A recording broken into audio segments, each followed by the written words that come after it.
Everyone's favorite segment. Everyone loves On the Nose. It's unfiltered. It's raw. It's uncensored. It's all the things you want out of Helwani.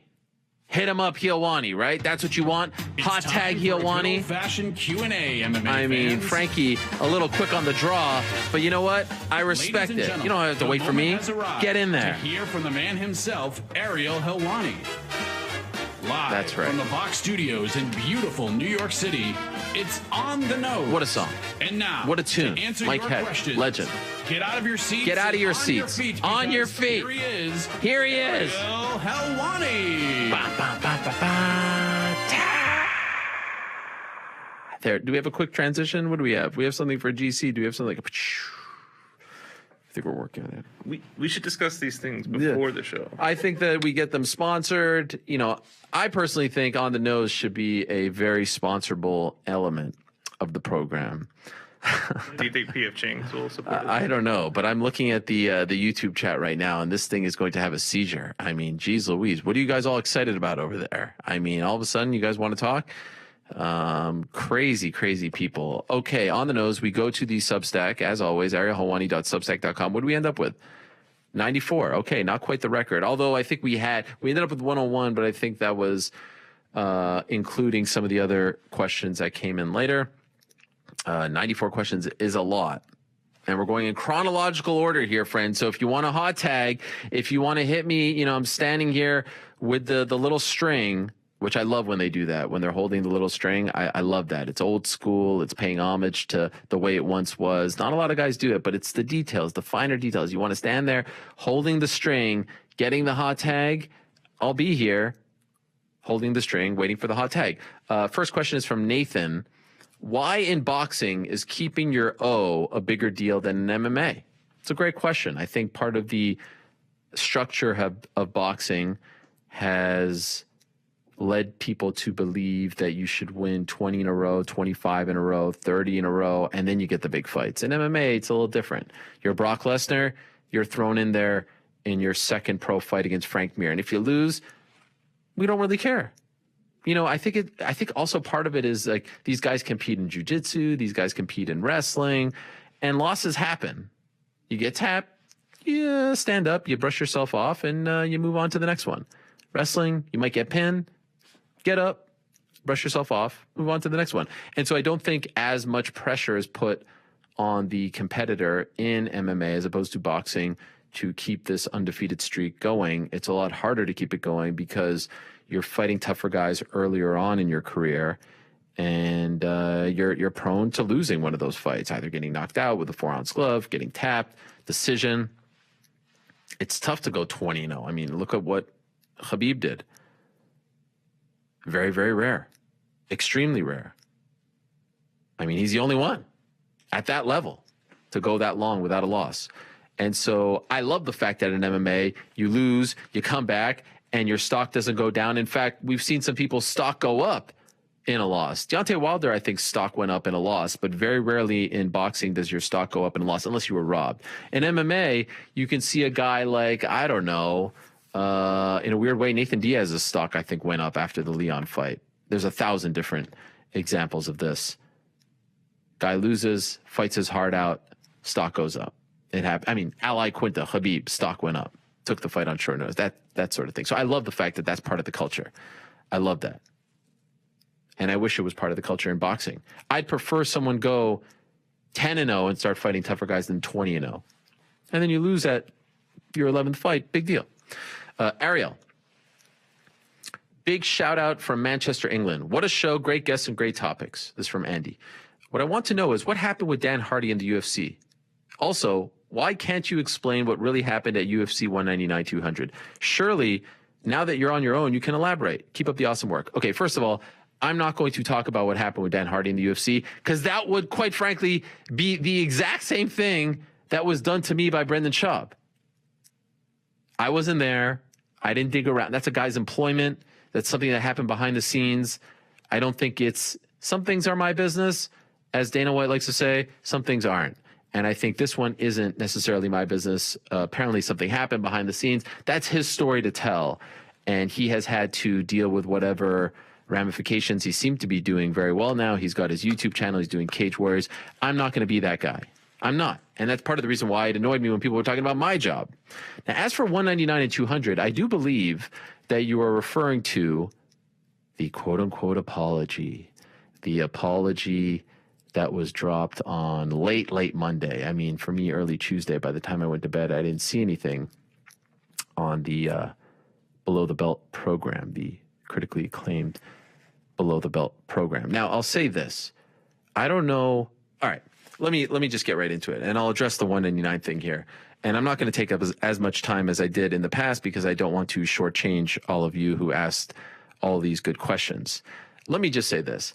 I would love to sit here once and for all and say to Brendan and the entire team over there at Thick Boy Studios, 3Cs, I would love to sit here and say, I accept your apology. I would love to sit here and say, thank you for going on the air and saying sorry for the lies about 199, for the lies about being hard to work with, for the lies about the Jake Paul fight, for the lies about ESPN. I would love to sit here and say, I accept your apology. The problem is, I didn't hear an apology. I actually did not hear an apology. I didn't hear, hey, man, I'm sorry. That was my bad. Now, am I going to be an a-hole and sit here and demand? No. We're moving on. We are moving on. We got a 20-minute, somewhat sincere, long, at times genuine, at times nonsensical, at times confusing, at times repetitive recap of the past month or so. And so I will accept whatever that was. It was not an apology. It was not a correcting of the record. But I don't want to keep doing this every week because I'm sure you're getting tired of it. Maybe you're not. I am. I see you guys loving it. You love every second of it. I am not going to say I accept the apology because one never came. But I will say this because he was quite open with what happened recently. So I will be as well. After the show, when I left, as I was signing off, I got the text saying, I'll call you in 15 minutes. The text was from him. Maybe he knew that I called him. Maybe he didn't. I don't know. Called about 30 or so minutes later, and we did have a conversation. And at the very beginning of that conversation, I said, hey, I just want to let you know the missed call was from me on the show. I called you on the show because you said, and I said this all, and, you know, I didn't know if he was recording it or not, but I'll back everything up. I said, I heard you say I didn't have the balls to say any of this to you, and so I wanted to call you in the quickest way possible and let you know that I do have the balls to say anything that I would say on this air about anyone, to anyone. He claimed that he didn't know that I did that on the air, and that's fine. And we did have, I thought, a pretty pleasant conversation for about, 15, 20 minutes about the last few months, or couple months or month or so. And the basic gist of it all was, how does this end? And I said, look, I'm not looking to prolong anything. I don't want to come across as a bully. I just want what I initially said at the very beginning was an apology, a correcting of the record. 199, ESPN, working with people, Jake Paul. That's it. And so we came to an agreement that that would happen. And I said very clearly, I don't need a whole long drawn out thing. This could be over in 45 seconds. Hey man, I messed up. We're cool, respect, you do your thing, I do my thing, that's it. 45, 30, 60 seconds tops. I didn't need 10 minutes, I didn't need 15, I didn't need 20. I thought you can be done with this at the top of the show, at the bottom of the show, middle of the show, before an ad break, after an ad break, get it over with and move on. In the end, what we got was, this whole long thing, a bunch of statements that he didn't hear this and didn't know this and didn't hear that, which I still don't buy. One statement that kind of irked me was, hey, why don't you come out and actually explain what happened in 199? I probably have retold the story of UFC 199 and what happened there, at least at this point, 4,000 times.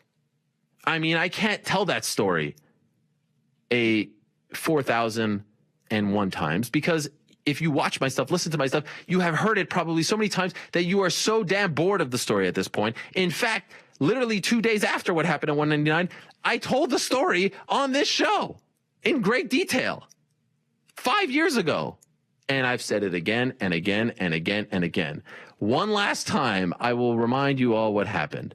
I was told that Brock Lesnar had started training again 2 days before UFC 199 by a source.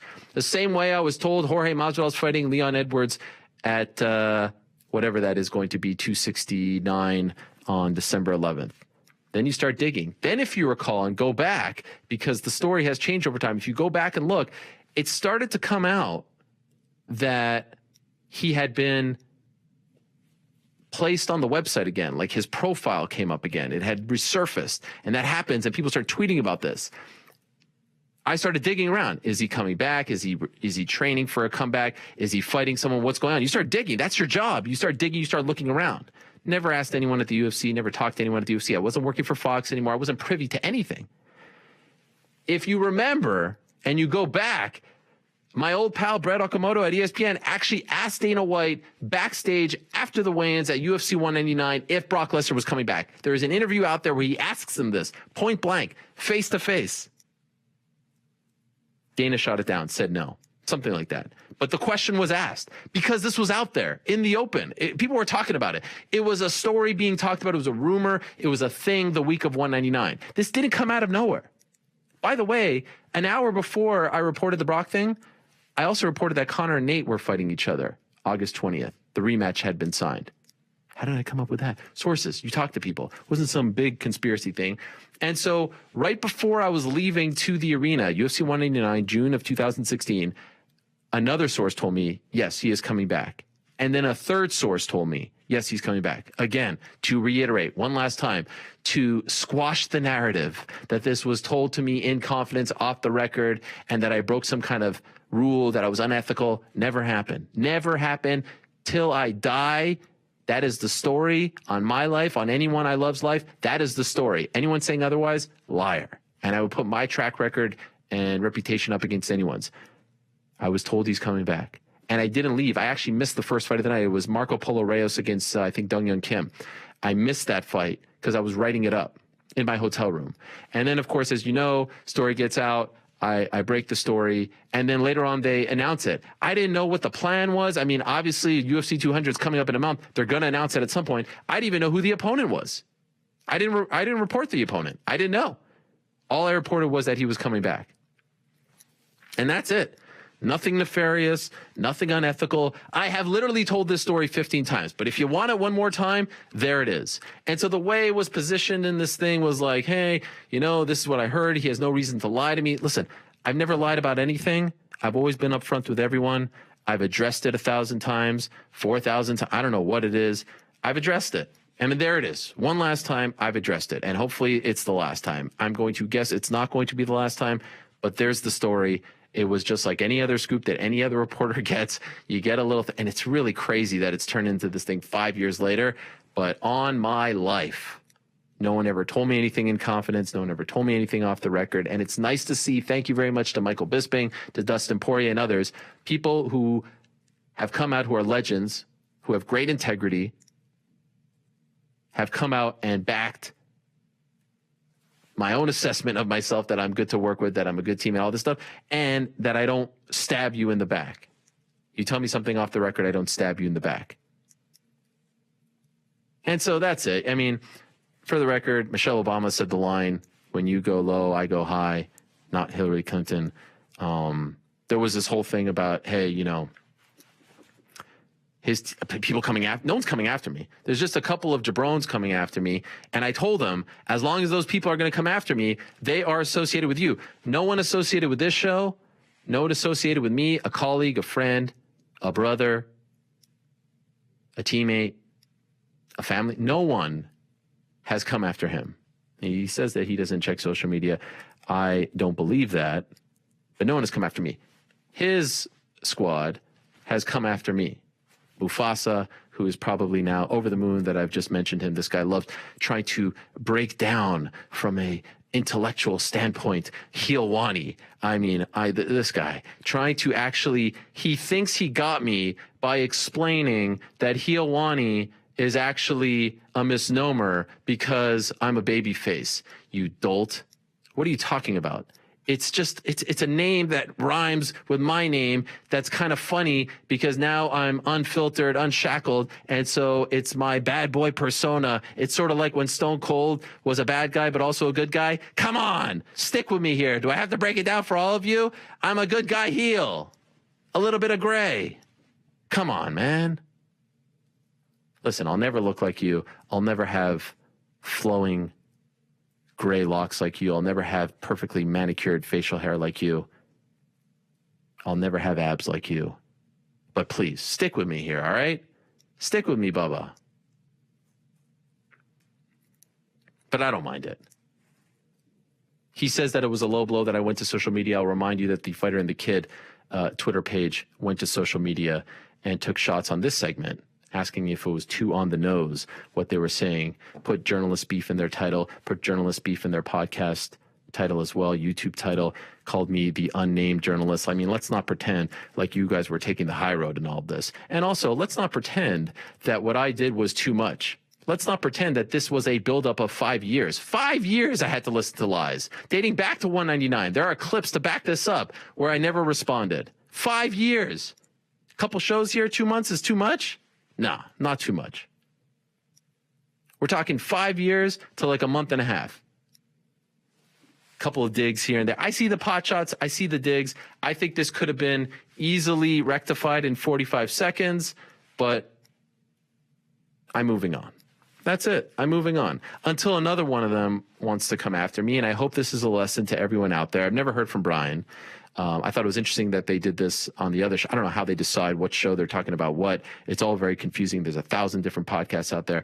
Too many, if you ask me. Streamline that stuff. Keep it all in check. I'll say, you know what? Much love to the guy in the back with the websites, Chin. You know, it was a stray.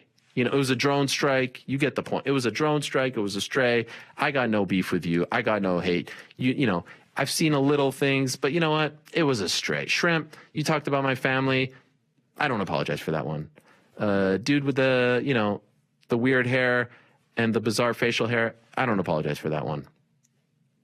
Callan certainly don't. I mean, Two-Face. You say you're going to apologize, you know. But Brendan and I'm moving on. That's it. I'm moving on. I wish I could sit here and say apology accepted, but there was no apology. There wasn't an actual apology. I never heard, I'm sorry, but it did at times seem sincere. It did at times seem genuine. And I just can't keep doing this each and every week. And then, of course, there are other people out there who are seeing this and want to be made famous. We've got, you know, Josh Thompson with his 1997 Sum 41 haircut, trying to get the rub, going on and on, taking pictures and videos of himself at the beach, and that's some sort of indication that his life is better than ours, that all is good, that he's not bothered by any of this. Meanwhile, he's tweeting about me all day and night. I had to mute him.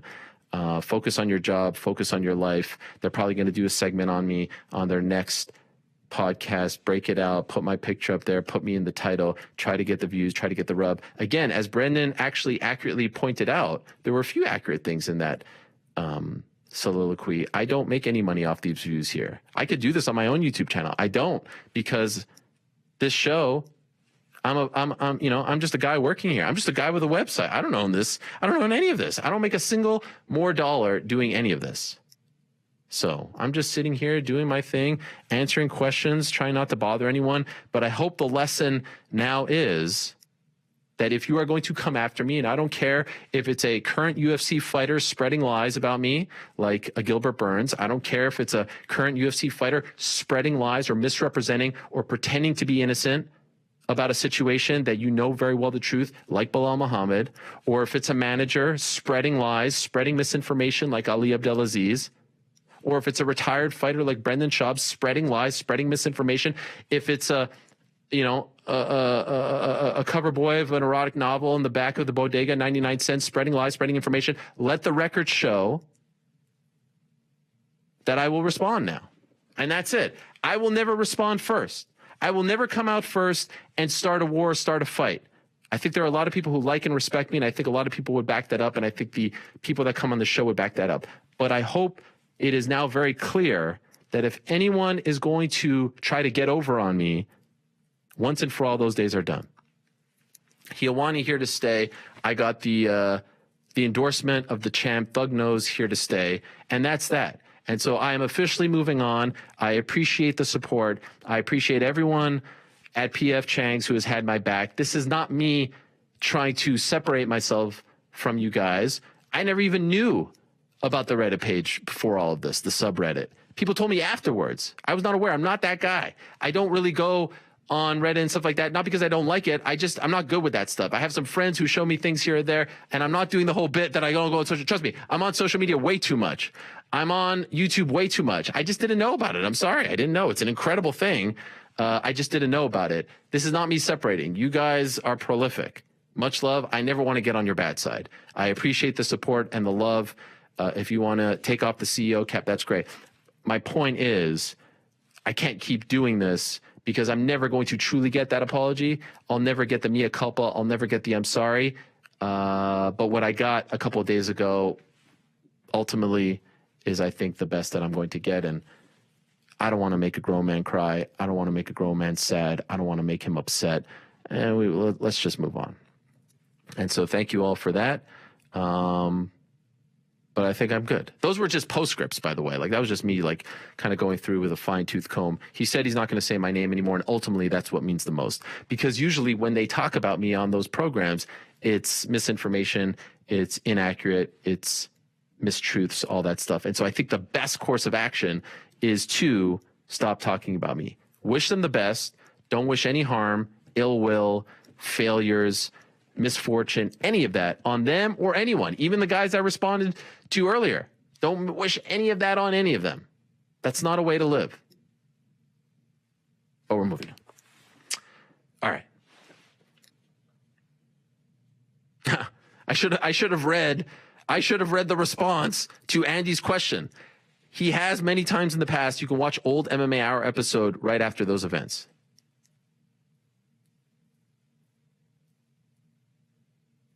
Easy to find, just Google. All right, here we go. Ariel, my man, I love the banter and good vibes you have on your show here and the other show with Chuck and PT. Thank you. But there seems to be a lot of beef in MMA media. I disagree. I don't think there's a lot of beef in MMA media, if I'm being honest. I think we're in a pretty good spot.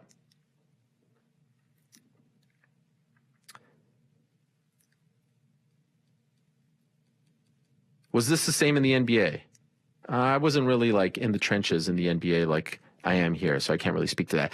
There's definitely drama in the NBA. You know, the top dogs. And I think one thing that I'll say about NBA reporting, they do not do a good job of crediting each other. I think MMA media has come a long way in that regard.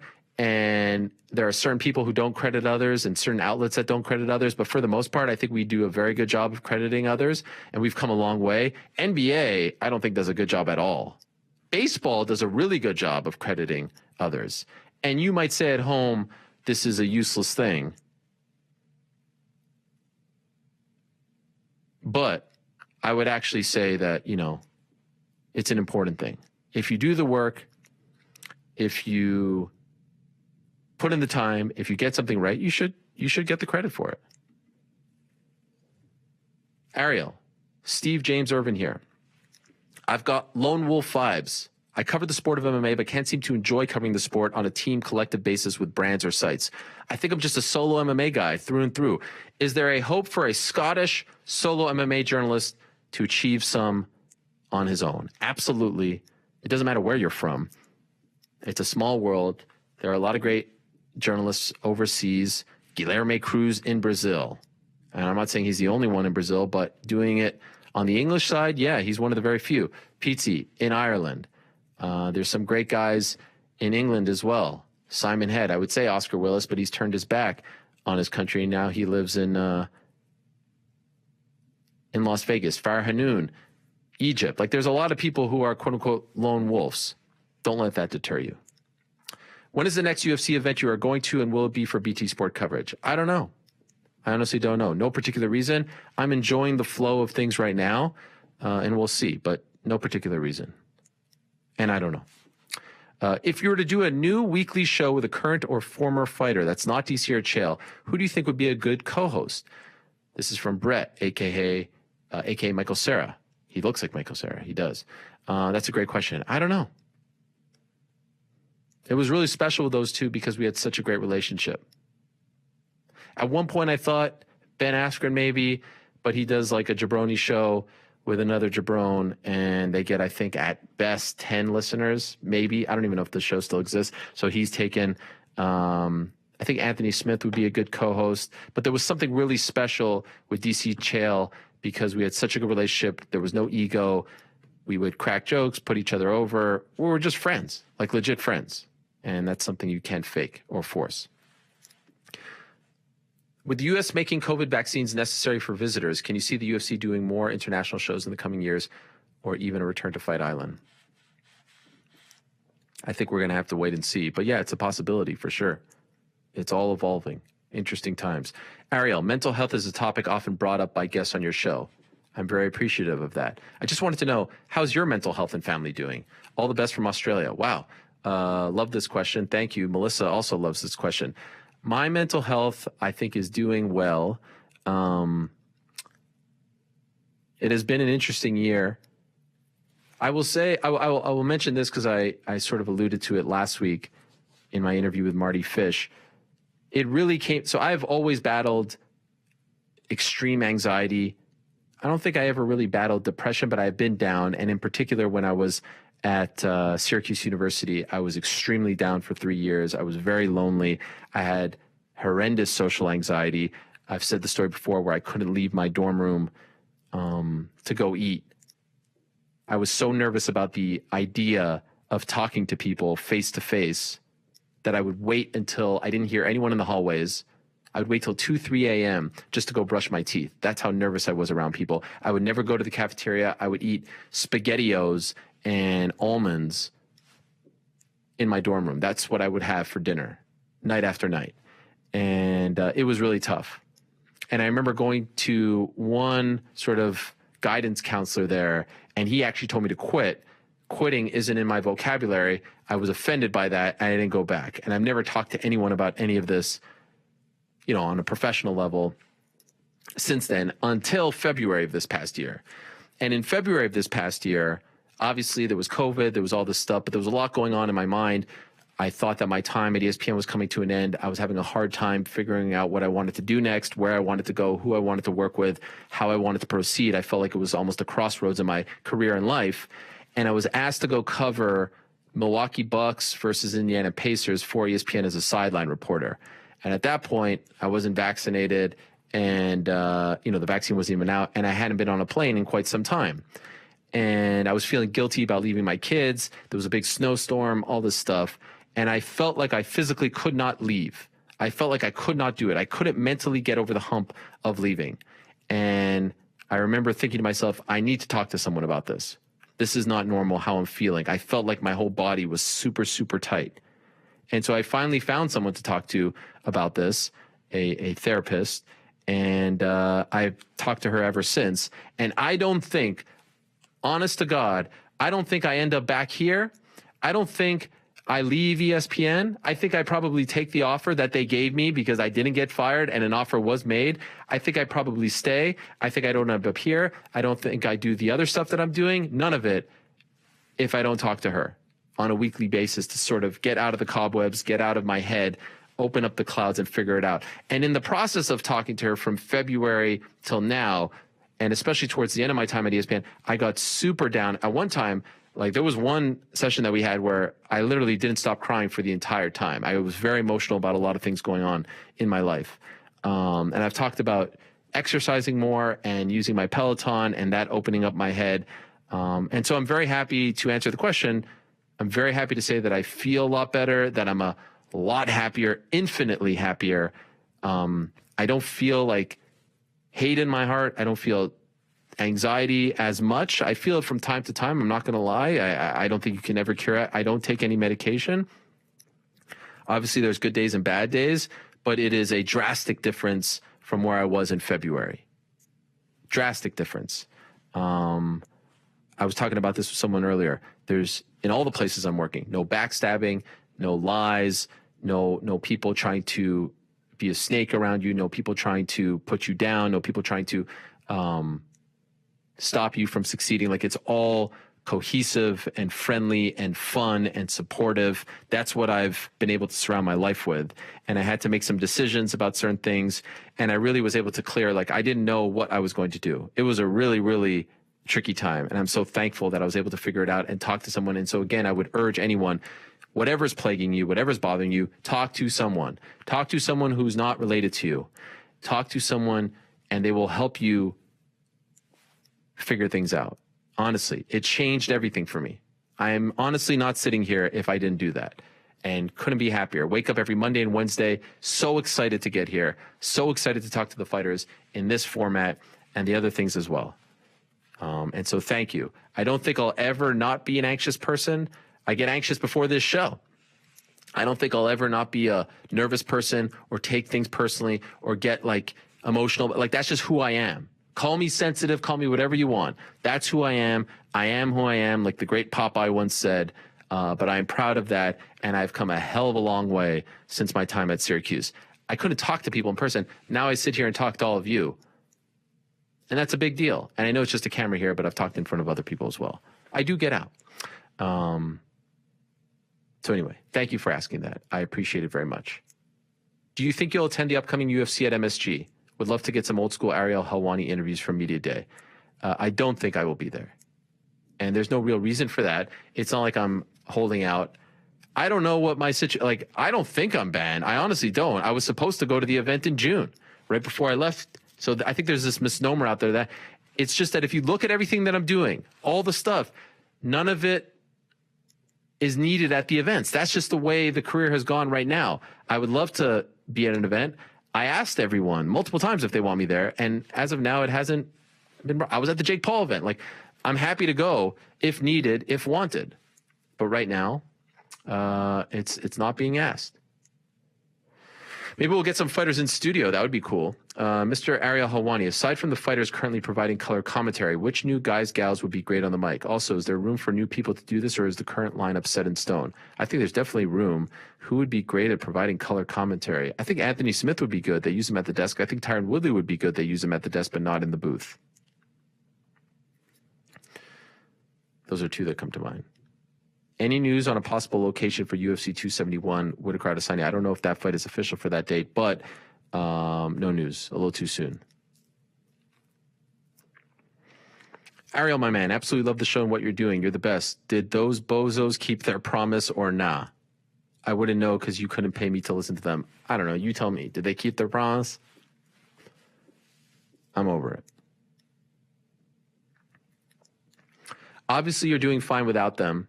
But on a human level, was it hurtful, disappointing that guys like Henry Cejudo, who basically built their gimmick on your show, completely turned their back on you overnight just because of their manager? Not disappointing. They all come back. Ben Askren used to hate me. Tito Ortiz used to hate me. They all eventually come back. I think it's whack as hell. I can't imagine a world where someone is telling me who I can talk to and who I can't talk to, especially over a petty thing that doesn't even exist. That is probably some, backroom handshake deal to try to hurt me. I have an immense amount of respect for the fighters who do come on. They're all welcome. And so, yeah, I mean, is it a bummer? Sure. Would I still have them on now? Yes.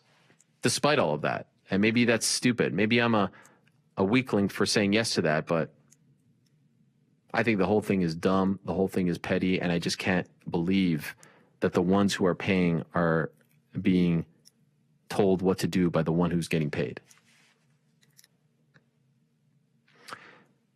Ariel, that apology was one of the most narcissistic, nonsensical rants I've ever heard. But I think that's the best you're going to get. Time to move on regardless? Yes. Unless something else comes up. But yes.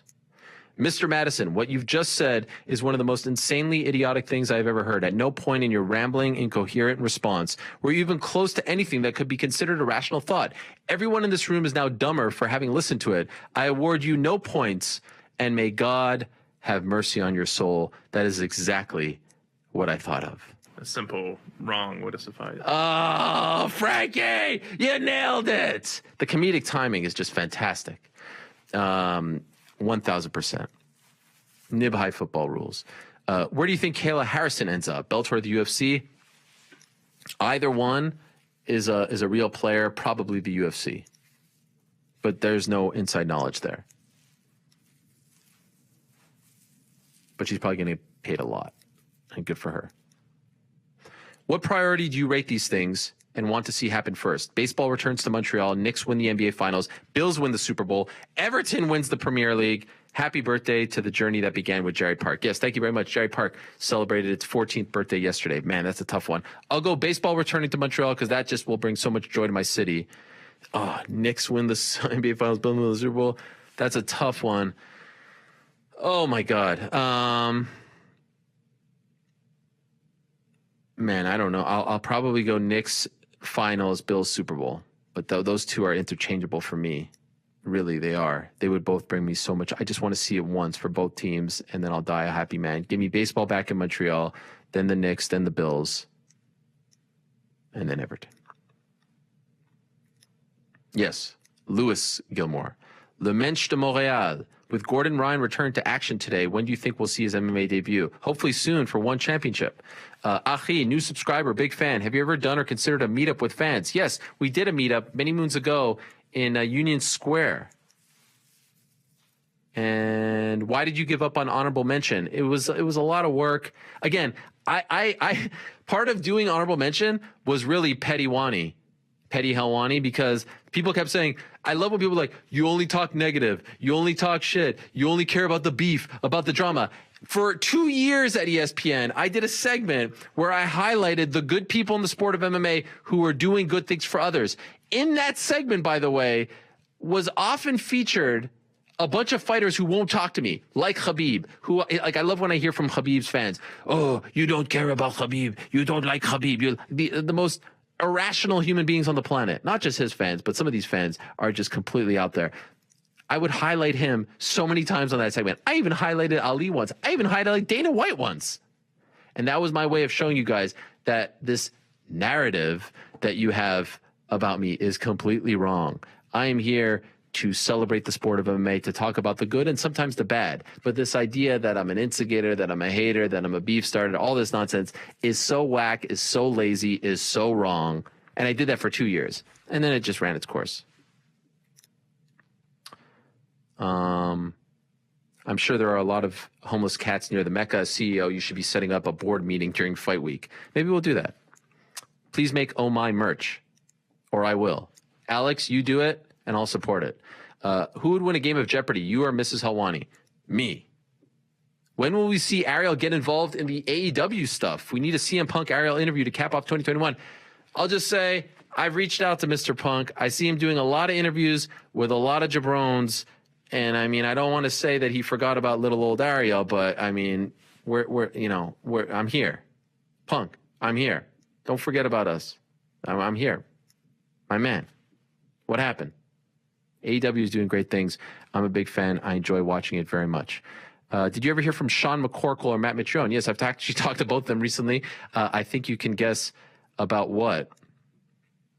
I feel as though a Mitrione-McCorkle minute would be, dare I say, apropos given the current climate. Yes, but they're just crazy. Any news on when we can expect to hear CM Punk on the show? Hopefully one of these days. I'd love to have him. Paul Heyman, I'll be talking to him very soon. And yes, Jim Miller should be in the Hall of Fame. I wrote that yesterday. I agree with you. He should be in the Hall of Fame. Okay, let's roll through some of these. With Cannonier and Brunson already booked for UFC 270 in January, would you suggest the winner take another fight or volunteer to be a stand-in for Whitaker Adesanya? No. Viva Helwani. No, it's going to be January. The other one's going to hopefully be February.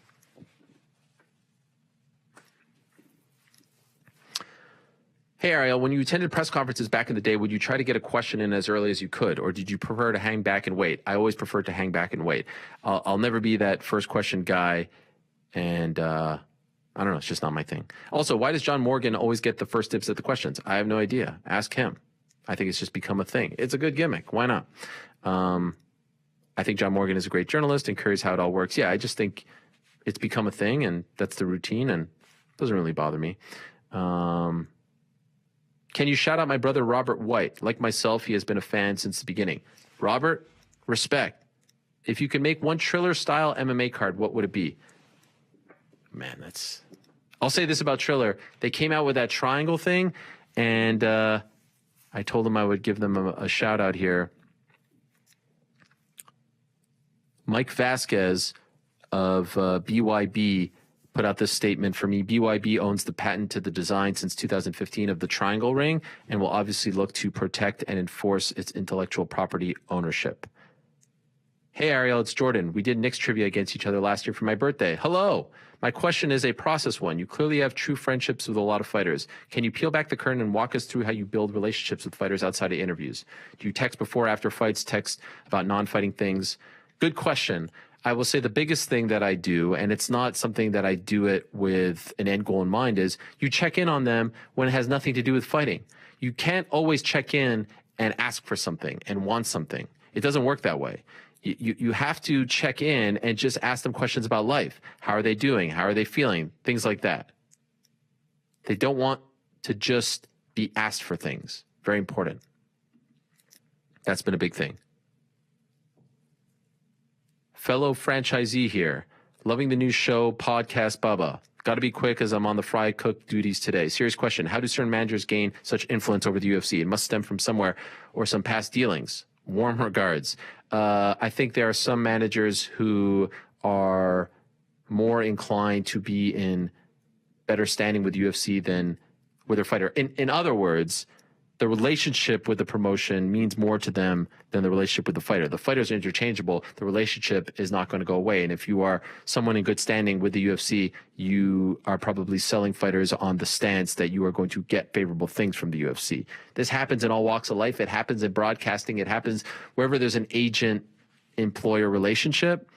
And there aren't that many agents out there in the game or managers, and that's just the way it goes. We ready, Ariel? October 20th, 7:30 p.m. Eastern. A roster that maintained its core and brought in some talented newcomers, a team 49 years in the making. You almost forgot. Oh, we're talking about the Knicks at the Mecca, MSG, the return of the blue and orange, the New York Knickerbockers. I'm sorry. I missed the promo. To me, this year feels different. From the core to the free agents and the rookies, the Knicks have a formidable squad that is capable of more than just making the playoffs this year. What is your outlook on the year? The Knicks are going to win more than 41 games. They'll finish in the top 6. They'll make it out of the play-in, and they are going to be a beast of a franchise. Kemba's going to remind people, y'all must have forgot. Derrick Rose is in a good spot. He just got engaged. Julius Randle's going to shut up all the doubters. Mitchell Robinson's going to be a force as well. RJ Barrett's going to take that next step. We are back, baby. Basketball is back in New York City, my friends. Who's the coolest celebrity you have ever met while covering MMA? Wow, that is a really tough one. I'll say Action Bronson. Coolest guy I know. If Leon beats Masvidal with a lackluster or boring decision, could Khamzat Chimaev take over? No, get out of here. No. Okay, just a couple. These questions are so good. I feel like I have to do a whole other show just with the questions. I mean, this is crazy. Ariel, why do you shave your head? I don't like thick hair that is just on my, like, I like, this is too long for me. This is too long. I don't know. It just bothers me. Started following MMA in 2017. Two things don't happen anymore. Post-fight press conferences with all the main card fighters. I actually like that it doesn't happen. I like that they get their time. They're saying there's no other distractions. Actual weigh-ins Friday night in front of the crowd. They do the ceremonial. Why do these not happen? I mean, I think it's better to give the fighter their shine. And I think the weigh-ins, it's because of the morning thing, which I think is ultimately better for the fighter. Good afternoon, Ariel. Have you spoken to Darren Till recently? Yes. And he is doing better. And I hope that we can talk very soon. Hey, Ariel, it seems like you have to keep up relationships with so many people. Does all the time on the phone affect your home life? It's a lot of phone time. I won't lie. And I'm trying to limit. Every Sunday I get you've spent this much time on your phone, and I need to do a better job of limiting that. Any word on Nate Diaz fighting on the rumored Anaheim card? Not yet. Nothing really in the works. When will you play an escape game with New York Rick? Never. I did it once with DC, and it was the most boring time in my life. Shout out Helwani. Another beautiful week. What is your dream car? Okay. The dream car for me, I've been talking about this lately, and I think I'm actually going to try to go ahead and buy it. And if anyone can let me know where I can do so, I'd be very happy. I want a Volkswagen Westphalia. Have I talked about this yet? I want an old school one, preferably yellow, green, or orange. I want the curtains. I want the flowers, straight out of the 70s, you know, maybe with a surfboard on top. I don't even surf. I want that. Little Miss Sunshine style. You feel me? I want that. That's what I want. That's my dream car. Who's the most important player on the Knicks? Julius Randle, of course. RJ Barrett, number 2. I just changed my subscription to a founding member. Thank you. And you will get in tomorrow, Zoom call. All right. I've never placed a sports bet in my life. Connor may be the one to push me into a new habit using DraftKings to kick up the excitement and kick back some cash on fight night. What a perfect way to end this.